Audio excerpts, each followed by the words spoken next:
families to send them across the country to their own schools to re-educate them. Yep. That was the intent. Then they put them on these Indian reservations where they don't allow them to have any true economic opportunity. And you know what? We allowed that Indian reservation system to perpetuate, to continue.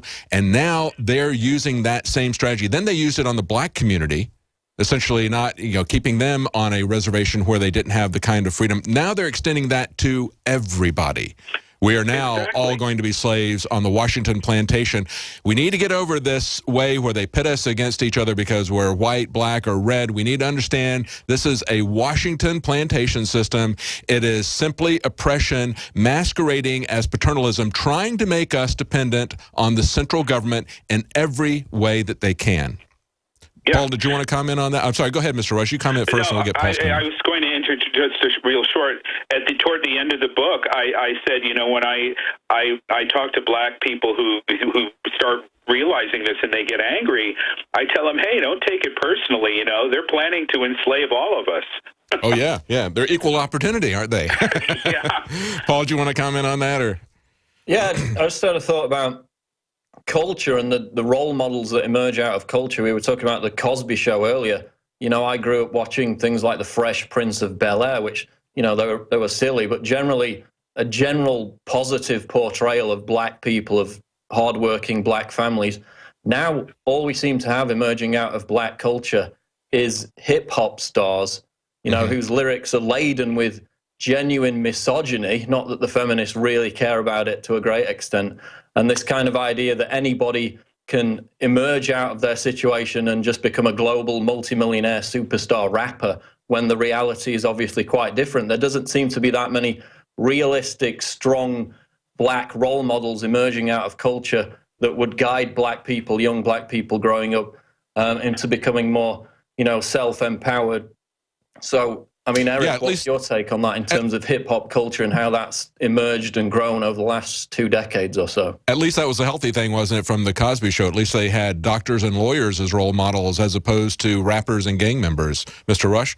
Yeah, precisely, and I could I could go on about that all day long. I think it's definitely by design promoting this sort of lowest common denominator amongst blacks, and of course it's aimed primarily at the youth, whereby you have this anti-socialism, disrespect for authority, misogyny, promiscuity, every sort of low caliber value that you can name. Yet, if you bring that up in the same way that you bring up trying to get blacks off of the dependency plantation, they will label you a racist. They will say you're trying to deprive black Americans of their culture.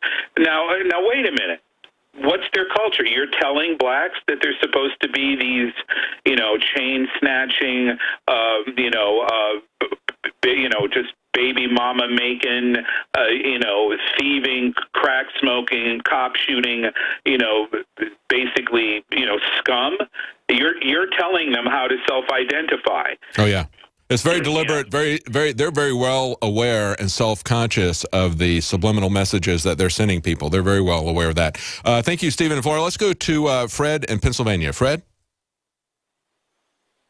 Yes, I called up wanting to disagree with Paul. Okay. And first of all, I'm a big supporter of Alex and the host, and I find the author very interesting.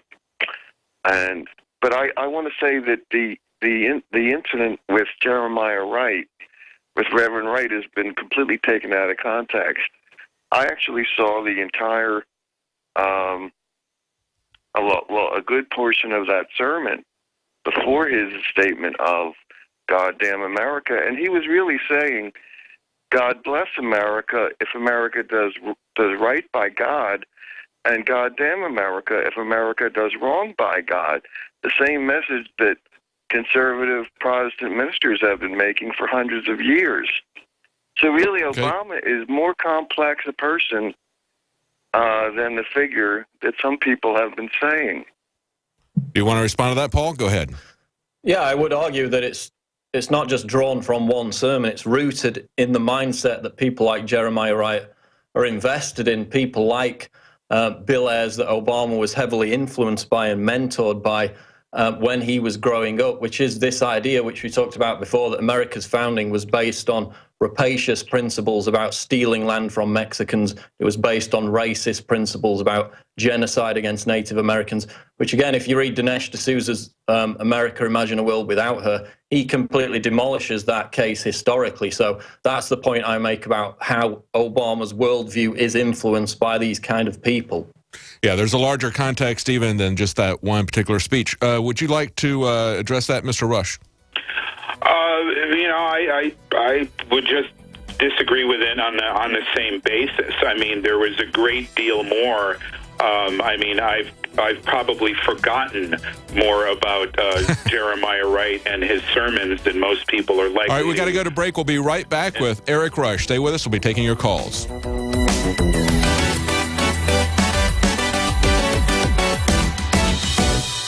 This hour of GCN programming is proudly sponsored by BlockitPocket.com. Protect your privacy and data and render your phone or device completely undetectable. Go under the radar when your phone's not in use with BlockitPocket.com. Hi, Ted Anderson with Midas Resources. Is it time to convert paper 401ks and IRAs to solid gold and silver yet? Get our 10 Reasons book free. Call 800-686-2237. That's 800-686-2237.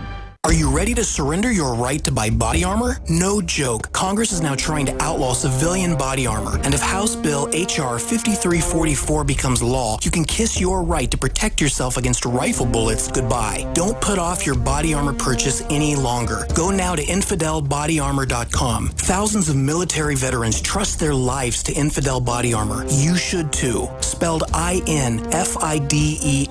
Infidel Body Armor.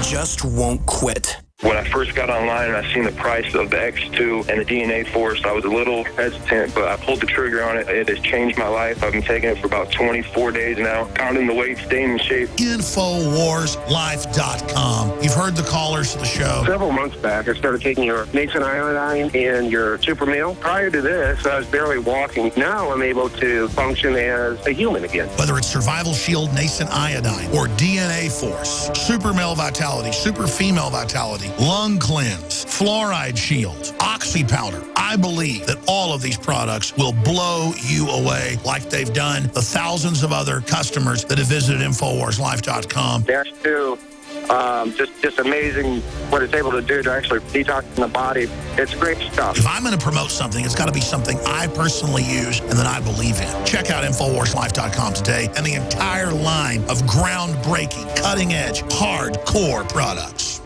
Americans, you are being lied to. Does your skin crawl when a politician or a stock market guru say that we are in the midst of an economic recovery? According to top insiders, the largest financial meltdown in history is coming. You can prepare, but if you're living paycheck to paycheck, how do you find the cash? If you're fortunate enough to have retirement savings, it's probably not enough. And if it's in the market, it could be wiped out just like the last crash. But this time it will almost certainly be much worse. Precious metals are a great hedge, but they won't generate immediate cash flow to pay the bills.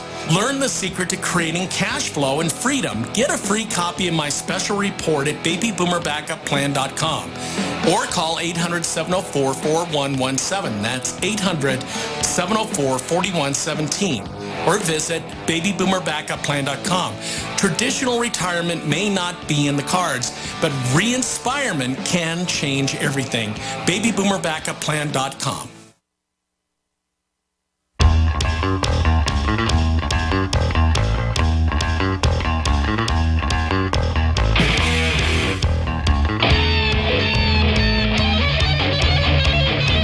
Welcome back to the Alex Jones Show. I'm David Knight in Austin. We have Paul Joseph Watson with us in the UK, and on the line we have Eric Rush, author of Negrophilia, From Slave Block to Pedestal. And we've been taking your calls. We've got the phone lines basically full here. We're going to try to go quickly, if possible, to try to get through everybody that's been on hold. Let's go to John in Ohio. John, you have a question for Mr. Rush. Yes, I don't agree with much of what's been said, but I think some of the truth came out by a caller who pointed out that Obama is a CIA asset. going back since the time that he was brought as a toddler with his top CIA parents to help oversee the and participate in the genocidal anti-communist coup that the CIA perpetrated that killed over 1 million people with the rivers running red with blood. That coup that his parents and he was present in was totally based on anti-communism. It was totally based on anti-leftism. And I wonder why we don't get some of the leftist critiques of Obama as a right-winger, because he was brought up. They'll use any kind of justification to do whatever they want to. If it's in their interest to pose as right-wingers, they'll do that. If it's in their interest to pose as left-wingers, they'll do that. Any comments, Mr. Rush? Well, I'm somewhat curious as to which genocide the caller's referring to. Was he talking? Are you talking about Indonesia? When you're talking about the rivers running red with blood? I'm talking about the fact that the Central Intelligence Agency overthrew a popular Suharto government to overthrow it and killed a very popular millions of communists and their families and their supporters. And after that, Zbigniew Brzezinski tutored Obama at Columbia and has been his advisor ever since. And he is the most ultra-right, anti-communist, anti-Russia strategist in the country. So I believe this whole canard that somehow has been perpetrated that Obama is a leftist or a communist is a deliberate disinformation. Why don't we have people on like the Leftist Black Agenda Report who criticize Obama as being nothing but a black base of Bush and Cheney? But you censor these people. They'll use any kind of mask as possible. And of course, we see it's interesting. I find it interesting that the Obama administration is blocking this report on the CIA torture that's there before the Senate. And of course, Mark Udall, who is not going to be coming back, has threatened that he will read it on the floor of the Senate. I wish he would read the unredacted torture report on the floor of the Senate. Let's move on. I want to get to some of the other callers. Sue in Florida. Go ahead, Sue. Hi, can you hear me over the speakerphone? Go ahead. Great. The governor of Missouri has a 16-person commission that he just formed with blacks, whites, younger, older, a policeman, young black activists.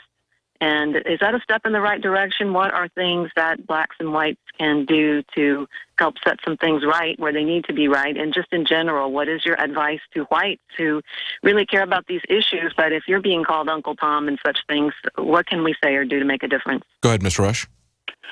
Well, I think that, as I said in the book, we're going to have to sort of show a little bit of spine and collectively or individually decide that, if somebody calls me some names, that's, the civil rights marchers had to put up with a whole hell of a lot more than just being called, names. I get called names all the time. A lot of the people who are in the same sphere. I mean, that's what we get. We have to look at it in terms of that this is what they are using in order to divide us. Absolutely. But if we look beyond that and start standing together and going to the heart of the matter, which is, getting these people who have these agendas out of our damn government. Absolutely. I mean, that's the problem. Whether you're talking about globalists or Islamists or whatever ists you want. We're about out of... I got to cut you off there, Mr. Rush. Thank you so much for joining us. Eric Rush, author of Negrophilia, and real racism gets a pass when they misuse it. Join us tonight for the Nightly News, 7 Central, 8 Eastern. We'll be back on Sunday at 4 Central, 5 Eastern.